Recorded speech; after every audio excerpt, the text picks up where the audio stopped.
Барлықтарыңа қайырлы күн балалар. Бүгін біз 4-ші сыныптың қазақ тілінің 10-шы сабағын өтетін боламыз. Табиғат ғажайыптары, дыбыс үндестігі. Суретті сызбаның көмегімен мәтіннің мазмұнын болжауды, сөздерді дыбыс үндестігіне сәйкес айтуды үйренемін.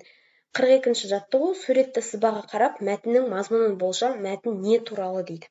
Балалар, бұл жерде қарасақ, көбелек туралы сияқты, көбелектің өмірі сияқты, иә? Кеттік, мәтінді оқып көрейік. Өлеңді мұқият тыңда, өз болжамыңның дұрыстығын тексер дейді. Енді ғана ұшқаным, мені неге ұстадың? Дәу көбелек болғанша, жүріп өтем жолғанша. Деп көбелек шақты мұң басалмастан аптығын.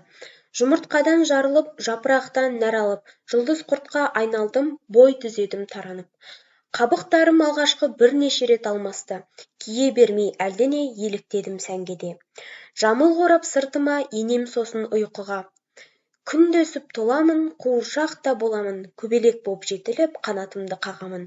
Мың құбылған түскенем, жарысамын құспенен. Бөкен Әшенов. Мәтінге ат қой, қарамен жазылған сөздерге жалғау не себепті бірде жуан, бірде жіңішке жалғанады дейді. Балалар, біз мәтіннің атын мені неге ұстадың деп қойдық.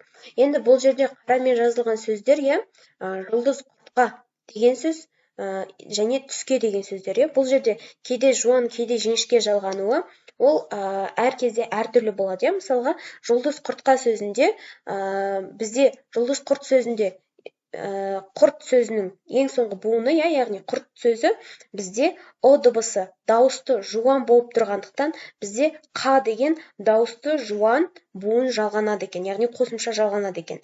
Дәл сол сияқты түске деген сөзде де түс сөзінде дауысты жуан дыбыс болғандықтан бізде ке деген дауысты жіңішке буын, яғни қосымша жалғанады екен, яғни түс ке болады.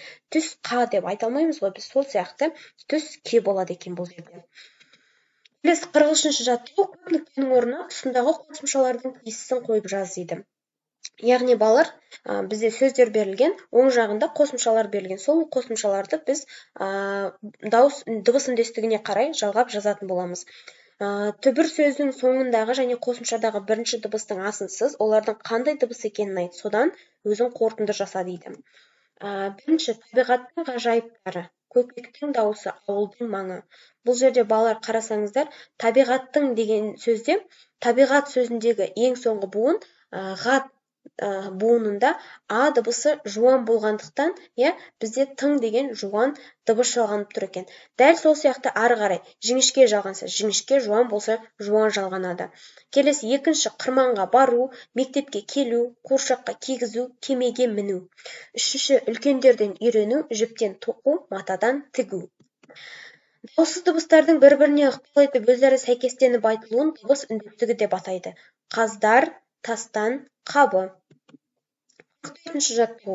Суреттегі зат атауларын үш жақта тәуелдеп айт дейді. Ит, доп, яғни тауық сөздерін үш жақта жіктеп айтады екенбіз, тәуелдеп айтамыз. Тәуелді жалғау жалғанған кезде түбір сөздердің қандай өзгеріске ұшырағанын айт дейді.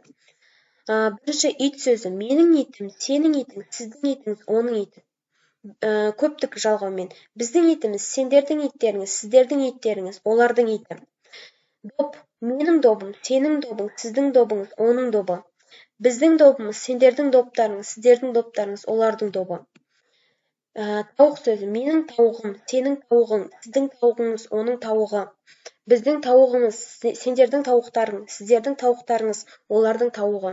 Балалар, қарасаңыздар, доп пен тауық сөздерінде п және қ дыбыстары п б-ға, қ ға айналып тұр, қандай да бір қосымшалар жалғанған кезде. Келесі 45-ші жаттығу. Сөздерді оқып көшіріп жаз. Басшы, сарыарқа, досжан, теңізші, жасса, түнгі, ашса, сөзсіз, сөнбеді, жанбады.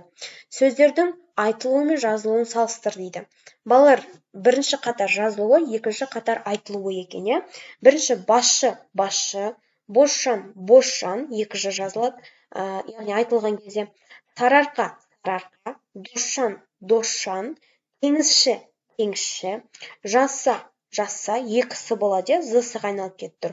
Түнгі, түнгі, ыңға айналады. Ашса, ашса, яғни сы шы айналып кетіп тұр. Сөзсіз, сөзсіз, з с-ға айналып тұр. Сөнбеді, сөнбеді, яғни м-ға айналып кетеді екен н әрпі. Жанбады, жанбады, яғни бұл жерде де н дыбысы м-ға, яғни м дыбысына айналып кетеді екен. Балалар, осымен біздің сабағымыз аяқталды. Келесі кездескенше сау болыңдар.